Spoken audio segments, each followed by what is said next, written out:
Gabriel Neves vai ou não ser comprado pelo São Paulo no fim dessa temporada? Vídeo de hoje do canal do Nicola traz a resposta e fala sobre Gustavo Scarpa, que teve uma negociação barrada pelo Abel Ferreira rumo à Europa.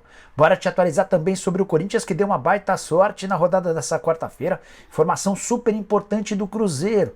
Proposta feita pela Raposa a seus credores foi considerada horrorosa. Fala ainda sobre jogadores bons do Flamengo à disposição no mercado, sobre uma excelente notícia no Botafogo, as últimas do bastidor do mercado de transferências e muito mais.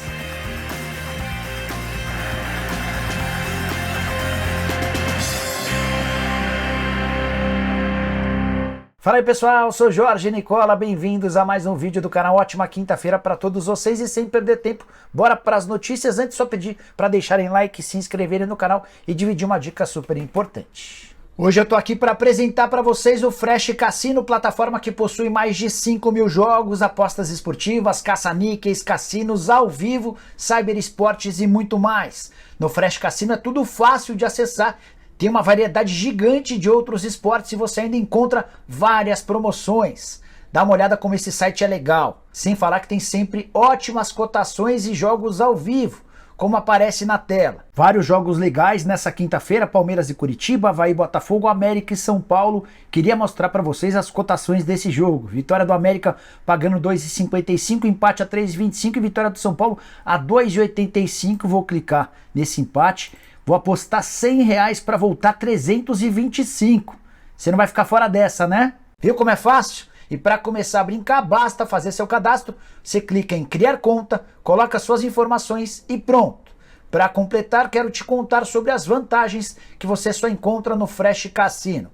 Bônus de 200%, mais 75 partidas grátis após o primeiro depósito. E não acabou. No Fresh Cassino é tudo licenciado. Aqui você tem mais de 21 métodos de pagamento para não ficar fora da brincadeira. E se tiver dúvida, existe suporte ao vivo 24 horas por dia. Gostou? Então não perca tempo, pega agora mesmo o link que está no comentário fixo e comece a se divertir no Fresh Cassino. Agora sim, bora começar o vídeo com o tradicional giro de notícias e a primeira informação é sobre o Corinthians, que vacilou na terça-feira, mas deu uma baita sorte nessa quarta. É que dos seus principais concorrentes na briga pelo G4, só o Atlético Mineiro se deu bem. O Internacional ficou no 0-0 com o Flamengo no Rio de Janeiro. O Fluminense perdeu por 3-2 para o Atlético Goianiense em Goiânia, enquanto o Atlético Paranaense conseguiu no finalzinho um empate contra o Fortaleza dentro de casa. Dessa maneira o Corinthians não perdeu posição, segue no quarto lugar, 51 pontos conquistados, inclusive tem a mesma pontuação do Fluminense, só perde nos critérios de desempate no número de vitórias. Já o Flamengo é o quinto com 49 pontos, o Atlético Paranaense é o sexto com 48 e o Galo aparece em sétimo com 46.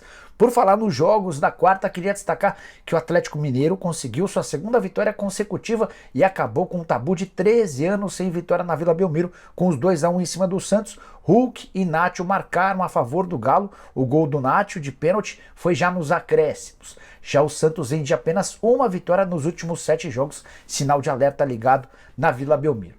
Em relação ao Fluminense, que perdeu mais uma fora, 3-2 para o Atlético Goianiense, derrota com requinte de crueldade. É que o Flu chegou a abrir 2-0 e tomou 3-2. O gol decisivo foi de Marlon Freitas, revelado na base do Fluminense.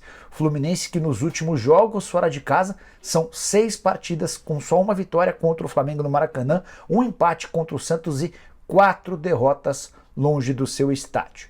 Para fechar esse giro, contar que o Cuiabá, que perdeu por 2-1 para o Red Bull Bragantino, anunciou horas antes a dispensa de André Balada, atacante que não vinha sendo utilizado. Ele perdeu espaço depois da chegada do Daverson e a grande dúvida é: será que o André Balada aprontou de novo? O contrato dele só se encerraria em dezembro, mas ele não faz mais parte do grupo. Bora falar sobre o Vina, meio atacante do Ceará, que já foi pretendido por vários clubes brasileiros. Ele causou nessa quarta-feira, praticamente sacramentando sua saída do clube, apesar de ter contrato longo. São mais 2 anos e 2 meses de vínculo. É que o Vina conseguiu ser expulso no empate 1-1 com o Goiás, quando o Ceará vencia por 1-0, o jogo no Castelão super importante para o vovô na briga contra o rebaixamento. Mendonça havia aberto o placar e aos 16 do segundo tempo ele levou um cartão vermelho, mesmo com todos os jogadores do Ceará pedindo para que ele mantivesse a calma. Com um a menos, o Ceará foi pressionado e no finalzinho o Nicolas garantiu o gol do empate do Goiás, que foi tenebroso para o vovô. Para completar, além de ter desrespeitado os companheiros em campo e ter sido expulso prejudicando o time, o Vina não ficou no Castelão até o fim da partida, abandonou o estádio, os jogadores e a comissão técnica, clima bastante ruim. E ainda, na saída do campo, depois de ter sido expulso, o Vina saiu fazendo gestos irônicos para os torcedores. Resta saber qual vai ser a postura da diretoria. O Vina parece ter cavado sua saída do clube. Caberia no seu time do coração, use o espaço para comentários para dizer o que você pensa. Bora falar sobre o Flamengo e bons jogadores que vão ficar no mercado à disposição de outros clubes fora dos planos do rubro-negro. Logo de cara tem dois veteranos. Goleiro Diego Alves, que havia voltado ao Brasil com o sonho de jogar pela seleção brasileira, isso não acabou rolando. Ele perdeu espaço no Flamengo e está deixando o rubro-negro pela porta dos fundos. Mas, apesar disso, 37 anos de idade ainda vai caber em times grandes do futebol brasileiro. Você concorda? Outro atleta que não fica no Flamengo para a próxima temporada também tem 37 anos e se chama Diego Ribas, que é o atual capitão do time, mesmo sendo reserva. Temporada atual de 32 jogos, só 2 gols, nenhuma assistência. Ele foi avisado ainda na metade do ano que não estaria nos planos para 2023. A grande dúvida do Diego Ribas é se ele continua ou não no futebol brasileiro. Existe a possibilidade até dele se aposentar. O Santos recentemente o procurou. E eu acho que o Diego, fora do Flamengo, ainda pode ser útil. O que você pensa a respeito do Diego Ribas? Os outros dois jogadores são titulares absolutos e caberiam em qualquer outro clube do futebol brasileiro. Me refiro a Davi Luiz e a Felipe Luiz. O Davi um pouco mais jovem, o Felipe com 37, o Davi tem 34. Eles têm contrato com o Flamengo somente até 31 de dezembro e o rubro-negro decidiu postergar a negociação para prorrogação. Ainda não há muita certeza entre os dirigentes do Fla se vale a pena ou não ficar com os jogadores. O que joga contra clubes interessados neles? A ideia de um e de outro é de permanecer na Gávea para a temporada de 2023. Mas se o Flamengo demorar ou não for capaz de fazer uma proposta boa, podem estar surgindo ótimas opções no mercado. Atlético, Palmeiras, enfim, clubes interessados, se prepararem uma oferta financeira interessante, podem estar contratando dois jogadores extremamente interessantes. Agora de notícia exclusiva, quero falar sobre o Cruzeiro, que propôs um desconto de 75% de suas dívidas com os seus credores. Quero explicar em detalhes essa história para você entender direito. Antes só contar que a Raposa, no jogo de comemoração pelo título da Série B, ficou em 1-1 com o Ituano na noite dessa quarta-feira. Mais de 60 mil pessoas no Mineirão, jogo comemorativo. Mas voltando ao assunto que eu havia prometido. O Cruzeiro criou, através da sua associação, um plano de recuperação judicial e procurou seus credores oferecendo um acordo em relação às dívidas. O grande ponto é que o acordo foi considerado desastroso por aqueles que têm dinheiro a receber da Raposa. Bora explicar. Primeiro é legal contextualizar que os credores foram divididos em categorias. E aqueles, entre aspas, mais beneficiados são os responsáveis por processos trabalhistas contra o Cruzeiro, ou seja, processos de ex-jogadores, funcionários, enfim. Esses vão ter direito a até 150 salários mínimos ou mais ou menos 180 mil reais garantidos. Só que para dívidas superiores a esse valor, o Cruzeiro entende que vai caber um desconto de 75%. Então, para você entender, digamos que o Marcelo Moreno tenha 20 milhões de reais a receber do Cruzeiro. O Cruzeiro se propõe a pagar 180 mil reais para ele e todo o restante só seria quitado se o Marcelo Moreno topasse abrir mão de 3/4 da grana. Para piorar, as condições de pagamento também são horrorosas. Depois da homologação do acordo, o Cruzeiro levaria 2 anos para começar a pagar, em prestações bem pequenas, espalhadas. É legal contar que esse plano de recuperação judicial também engloba outros clubes para quem o Cruzeiro deve. E aí não tem nem a história dos salários mínimos. O Cruzeiro só topa fazer negócio e pagar essa dívida se quem estiver do outro lado da mesa de negociação abrir mão de 75% da grana. A tendência é que o acordo ou os acordos não saiam e o Cruzeiro precise restabelecer esses acordos, caso contrário, vai ficar com as dívidas sem resolução a curto prazo. Bora falar agora sobre o Botafogo com informação bem legal. John Textor, dono da SAF do Botafogo, participou de um evento de torcedores botafoguenses no último domingo na Flórida e fez uma série de revelações, a mais importante de todas, que os irmãos Moreira Salles, no caso o João e o Walter, fizeram uma doação gigantesca para o Botafogo e para a SAF.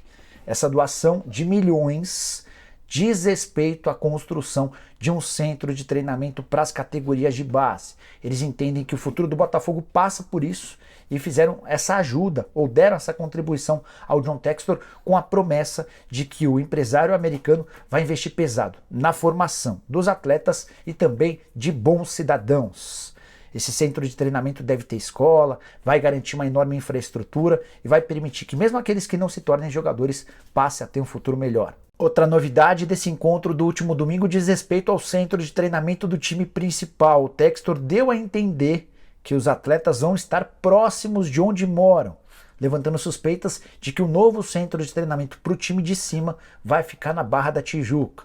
Textor, que tem a missão de melhorar a infraestrutura do Botafogo em todos os sentidos, CT para base, CT para profissional e até com mudanças no Newton Santos. O novo dono do Botafogo entende que o estádio atual é muito distante entre arquibancada e campo. E entre as alternativas não está descartada a possibilidade até de construção de um novo estádio. Agora falar sobre o São Paulo para esclarecer dois assuntos importantes que surgiram recentemente nas redes sociais e que têm causado entre torcedores do tricolor. Gabriel Neves e Rogério Ceni. Começando sobre o Rogério Ceni. Surgiu no Twitter a notícia de que nessa terça-feira Rogério colocou o cargo à disposição dos dirigentes do São Paulo. Antes de gravar o vídeo, conversei com uma pessoa super importante dentro da estrutura do tricolor e eu vi que não houve absolutamente nada nesse sentido, não haveria necessidade para reunião alguma, até porque a diretoria do São Paulo está convencida de que o Rogério tem que continuar.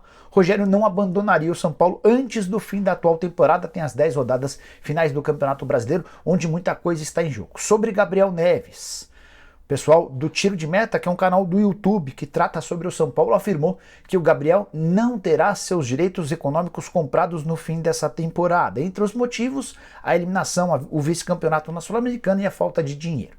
Fui checar essa história com Carlos Belmonte, que é o diretor de futebol do São Paulo, e o Belmonte assegurou que não tem nada a ver. Ele garante que o Gabriel Neves será comprado. A frase do Belmonte foi a seguinte, abre aspas: o São Paulo quer sim comprar o Gabriel Neves. Espero fechar o negócio ainda nesse mês, fecha aspas. O que falta para que o martelo seja batido? Acertar as condições de pagamento. O São Paulo já sabe que vai precisar desembolsar US$ 1.700.000 ou R$ 8.800.000. Essa grana vai ser paga ao próprio jogador, que é dono dos seus direitos econômicos. Ele havia rescindido com o Nacional quando acertou um empréstimo com o Tricolor. Importante contar que o São Paulo quer fazer esse pagamento dos R$ 8.800.000 de forma bastante parcelada, aliviando um pouco o fluxo de caixa. Só para completar, é legal destacar que o Gabriel Neves não vem jogando por conta de uma lesão importante. 10 semanas de ausência, a tendência é que ele só volte a jogar na próxima temporada, mas antes de se contundir, havia deixado uma excelente impressão. Quero fechar o vídeo com um bastidor interessante sobre o Palmeiras. Gustavo Scarpa não ficará no Verdão para 2023, isso já é líquido e certo. Ele assinou um pré-contrato com o Nottingham Forest e esse pré-contrato custa, em caso de rescisão, 5 milhões de euros. Mas o Scarpa revelou em uma entrevista à ESPN nessa semana que quase foi parar em outro clube, no caso o Olympiacos da Grécia. Essa negociação aconteceu antes do acordo com o Nottingham Forest. E só não houve um acerto entre o Scarpa e o Olympiacos por causa do Abel Ferreira. O Scarpa ligou para o treinador português pedindo ajuda para que o negócio pudesse avançar. O Palmeiras não estava muito afim de liberá-lo. E aí o Abel entrou em ação. Dá uma olhada no que disse o Scarpa, abre aspas. Eu queria a ajuda dele para facilitar a saída. Deixei claro que meu sonho não era jogar na Grécia, mas que se desempenhasse bem poderia ser uma ponte para ligas maiores, fecha aspas. Nessa mesma entrevista o Scarpa continuou, abrindo aspas. E aí o Abel falou assim, para a Grécia você não vai, não é teu lugar, mas para a Inglaterra pode ir. Quando surgiu a questão do Nottingham Forest, ele falou, aí não tem o que fazer, é a melhor liga do mundo, fecha aspas. Só para lembrar que recentemente o Abel esteve na Grécia. Ele foi contratado do Palmeiras depois de comandar o PAOK, que é um time bem menos importante do que o Olympiacos. Então o Abel fala com propriedade, ele entendia que o Scarpa poderia se mudar para uma liga muito mais importante, apesar dos 28 anos de idade. Scarpa que vai ser pai nos próximos meses e está contando os dias para jogar na Inglaterra, embora com saudades do Palmeiras, onde vive seu melhor momento, temporada de 50 jogos, 11 gols e mais 11 assistências. Bom, pessoal, não é essas as informações que eu queria dividir com vocês no vídeo de hoje do canal do Nicola. Quem curtiu, deixa like, se inscreve. A gente volta à tarde com mais vídeo. Tem também programa do Nicola. Abraço, tchau!